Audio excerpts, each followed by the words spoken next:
Mr. President, thank you for having us here at Well, Mar-a-Lago. thank What does Mar-a-Lago mean to you? It's a special place. It is a special. There's no place like it. You look, no matter where, it's just, there's nothing like it. And it's become really the heart of Florida in a way, but certainly the heart of Palm Beach, which is an important place. And I just don't think there's anything more beautiful in this country than Mar-a-Lago as, you know, as a physical object. It's been amazing, and it's been very successful. It's the Winter White House. It is. It was built, It was built essentially for that E.F. Hutton reason. and Marjorie Merriweather Post. They were married. He was the biggest man on Wall Street, and she was the richest woman in the world, actually. And they built it together, and it just, they picked the best site, they picked the best architects, they had unlimited money, and they built it. No, it's a very special place, and Palm Beach likes me because I saved it. Most of these places were ripped down, and 10 or 15 or 20 houses, mansions, beautiful mansions also, but much smaller. They were built on those sites, and I was able to save this, which is very important. Well, and I know that you were just in Michigan. Right. You're just talking to folks in Michigan to mark 100 days. Right. Do you anticipate doing more travel across the country? And what do you do to stay in touch with the workers who elected you, Well, sir? I just went to a great place, University of Alabama, last night. This was some unbelievable evening. And I gave the commencement address, and it's like different. Everybody was so awake, so lively, so attractive. And I'm not talking just physically attractive, just there was such an energy in the room. And it was really nice. You know, I won Alabama by many, many, many points. And they asked me to do it, and they put all of they had 9 different, you know, business and law and this and that, all the different things. They put them all, journalism, by the way. They put them all together, and we were in the big, that big arena. And it was tremendous energy. And that's a little bit, you know, to your question. Yeah, I think I get out quite a bit. I went to Michigan. You think you'll do more in these second 100 days? I think I will, but we're talking about the great, big, beautiful bill, you know, that we're trying to get passed. It'll be the biggest tax cuts in the history of our country, and hopefully it'll get done, and the Democrats are fighting us, and if it doesn't get done, it's going to be a 68% tax increase. So that's going to be the Democrats, but I think we're going to have it done. I think the Republicans are going to vote for it, and it'll be the most consequential bill, I think, in the history of our country. Leader Thune says he wants to get it done by July 4th. Yeah. Do you think that's possible? I think it is, and I think he's doing a fantastic job. And Mike Johnson, Speaker, is doing a fantastic job, and they're both getting together well. There's great unity in the Republican Party. The Republican Party is a much different party than it was. What happens if it comes to your desk, has the tax cuts, but also cuts to Medicaid? Would you veto that? Well, we're not doing that. Would no, you we're veto not, that? I would if they were cutting it, but they're not cutting it. They're looking at fraud, waste, and abuse, and nobody minds that. If illegal immigrants are in the mix, if people that aren't supposed to be there, people that are non-citizens are in the mix, nobody minds that.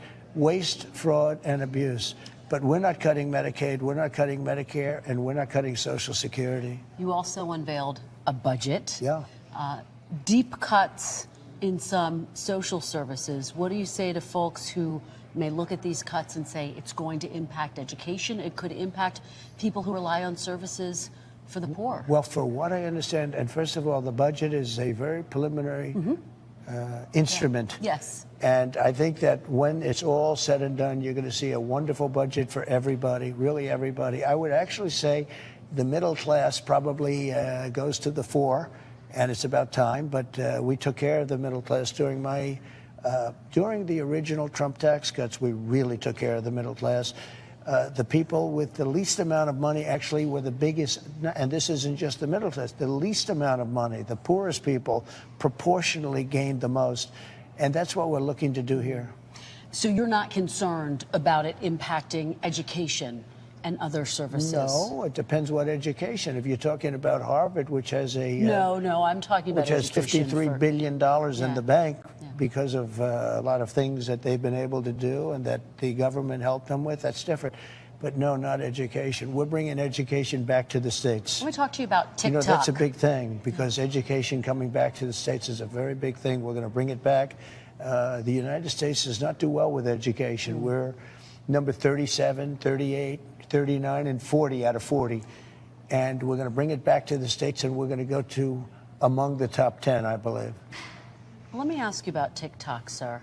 Would you extend that deadline if there's still no deal? You already put one extension. You would. I would. So you're gonna you want to see a deal? I'd like to see it done.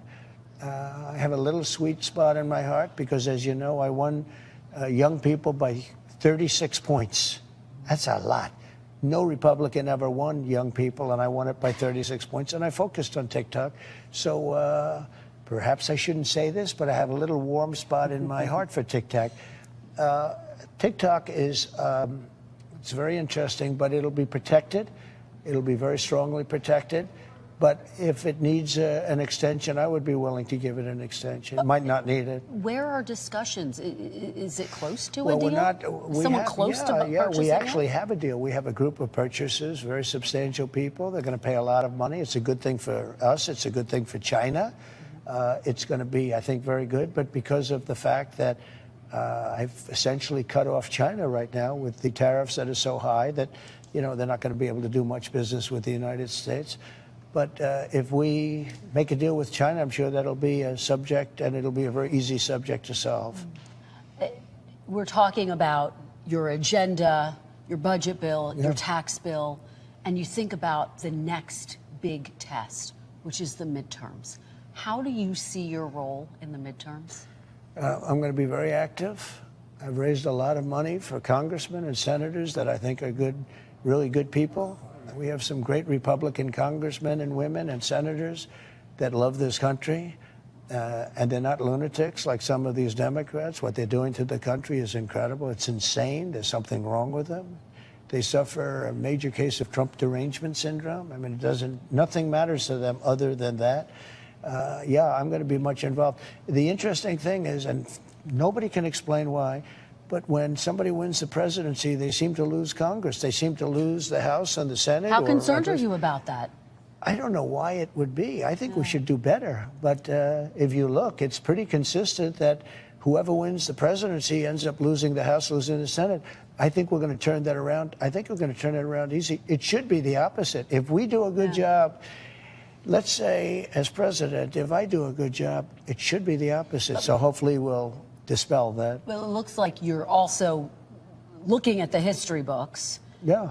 How concerned are you about losing one or both chambers? It's a long way away. It's a long way. You know, we're in here for a little more than 3 months. We have a long way to go.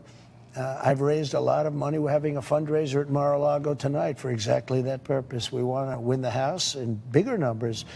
But, you know, we had a 1 majority 3 months ago. Now we have 7 because we won a few races. I guess you know that, but we won a few races. But we're up 7 now, and we're up, we have 53 senators. And I think we're going to be in very good position. I expect to win by a bigger margin than we have now. If you do lose 1 chamber, are there areas where you think you could find common ground with Democrats? Well, there should be, but they seem to be stone cold. Look, is there anything in your mind, the one thing I will say about the Democrats, they stick together. They have horrible policy, men and women's sports, transgender for everyone, open borders, the craziest policies I've ever seen. But regardless of how crazy they are, they stick together. And I respect that. I think it's a great thing. And I think the Republicans are starting to do that also. So, looking forward, sir, one of the big features of your first administration was the First Lady. Right. She had her Be Best campaign. Right. Will people start to see more of her? Will she come back with her Be Best campaign, for example? Can you give us a little bit of a preview of what we can see? Well, as an example, she did a book, and she was #1 bestseller for a long time, for many, many weeks. The people love her. She's a very private person, which I respect a lot. She doesn't have to be out. I know people where they have wives in politics, and the wife wants to be in front of the husband all day long waving to everybody. She's got great confidence in herself, and she doesn't need that. But when she goes out, we were out, as you know, last weekend. It was an amazing day. The people love her. They really respect her and they love her. Yeah, she'll be very much involved. And that's part of why I'm asking you. I mean, can people expect to see her revive her Be Best campaign? Can you give us a little preview? It's still a campaign that's very important to her. And it's sort of a cute name, Be Best. I said, that's a strange name, but it's really beautiful. And it sort of, means something now that I didn't understand. A lot of people didn't understand. And she's done a great job. She's raised a lot of money. She cares a lot about people, really cares a lot about people. When you and I talked in December, we talked about the fact that in this second administration, your family is not there, and they were really some of your closest advisors. Sure. What is it like to be there, and are they still, I would imagine, your closest advisors? They're with me all the way, but I think they were treated very unfairly. Ivanka worked so hard on getting jobs for people. I wanted to make her the head of the ambassador to the United Nations. There would be nobody that would be better than her. She said, Dad, I don't want to do that. I just want to get, she worked on getting people jobs. It sounds good in one way, but it doesn't sound as exciting as other jobs. And she just wanted to do that. And she got hundreds of thousands of jobs for people. It made her so happy. She's a good person. The way they went after Don and Eric, I said, just relax, because I thought it was unfair. They went after these kids, and they're really good, and they're no longer kids, but they're always going to be my kids. Yeah. They were treated so unfairly. Barron's in college now. Right. How is he liking college? How's he doing? He's a great student. He's doing very well. Goes to a great school, but he's doing really well. And is there any challenge being in college, having your dad as president of the United States? You'll have to ask him someday that, but we try and make it as normal as possible. There's nothing normal about it, but he's a very great guy and wonderful kid. Your birthday's coming up. Yeah. And there are reports that you're looking into the possibility of a military parade. Yeah. Not for my birthday. What can you, when would it be? Well, my birthday happens to be on Flag Day.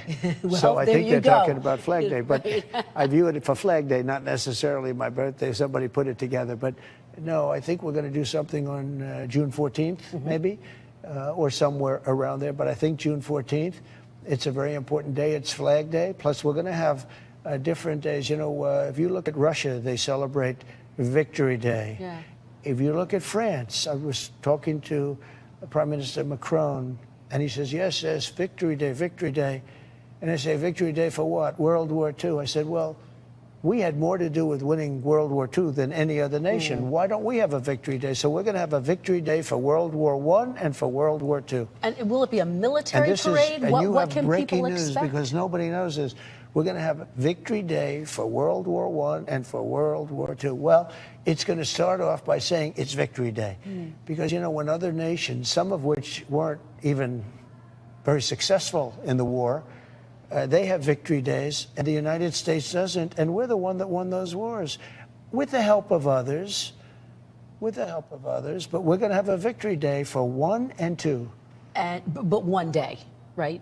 Both maybe on not, one day? because, oh, really? Well, they took place on very different days. Yeah. They're about 6 months apart, so I think you can have 2 days. This doesn't mean we're going to go and not work and have a national holiday and all of that, because we don't have many of those days left. Eventually our country will become all national holidays, but we're going to acknowledge by having days for World War I victory and World War II victory. And just paint a picture for me. What will those parades look like? Will it be military parades? You mean like on Flag Day? Yes. We're going to have a big, beautiful parade.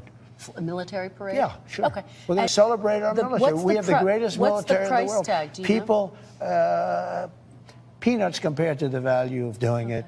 We have the greatest missiles in the world. We have the greatest submarines in the world. We have the greatest army tanks in the world. We have the greatest weapons in the world. And we're going to celebrate it. And, sir, finally, you've talked about the fact that you're putting some of your own touches on the White House. Yeah. Anything that you can share about what you may be planning for the White House? Sure. What's going to look different? I know you are thinking about making the Rose Garden look a little bit different. Well, anything you can share? The problem with the Rose Garden is the grass is always soaking wet. You can't use it for news conferences. You're supposed to have news conferences, meetings, in the Rose Garden. So we're going to put a beautiful stone surface down so that people, for instance, we had something the other day, and it actually didn't rain for 3 or 4 days, and the women were still getting stuck in the grass, and we want to put it to work. So we're going to do something in terms of a hard surface that'll look beautiful. And where will it be specifically? Where the grass is, where there's grass, is grass in the middle. The roses stay, everything stays just the way it was, including the limestone paths and everything else. But we had the Prime Minister of India here, and they had a lot of press, and the women were walking out with their shoes full of mud. So we can't have that. The other thing, and you see what I've done to the Oval Office, and that continues, 24-karat gold. It's beautiful. And we have really gotten, because I know that people can be fresh and nasty and all, but we've been getting rave reviews. It was not taken care of the way it should. Now, I have an advantage. I was a really good real estate developer. So I know how to get things done. I know how to build it. You'll see it in a minute when you look at the ballroom, which I built at Mar-a-Lago. But the other thing, and the big thing, is going to be for 50 years they wanted to build a ballroom at the White House. And they've tried, but the presidents were not real estate people. They had no clue. All you have to do is look at President Obama and look at his museum or library, whatever they call it in Chicago. It's a catastrophe. It's way over budget.